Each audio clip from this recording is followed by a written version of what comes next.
একবার রাতের নামাজ, সম্ভবত এশার নামাজ খুব ছোট্ট করে শেষ করে দিলেন। তো সাহাবারা জিজ্ঞেস করলেন, ইয়া রাসূলুল্লাহ, নামাজ তো এত তাড়াহুড়ো করতে আপনাকে কখনো দেখিনি। তিনি বললেন, আমি নামাজের মাঝখানে এক ছোট্ট বাচ্চার কান্না শুনেছি।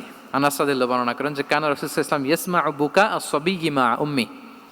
আমি যখন নামাজে ইমামতি করছি, পেছনে মহিলাদের কাতারের ওখান থেকে একটা ছোট্ট শিশুর কান্নার আওয়াজ আমার কানে আসলো। দেখেন কি সেন্স।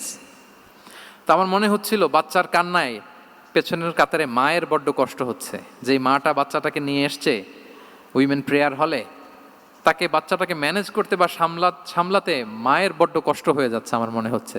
এজন্য আমি নামাজটা একটু শর্টকাটে শেষ করে দিয়েছি। Could you imagine that?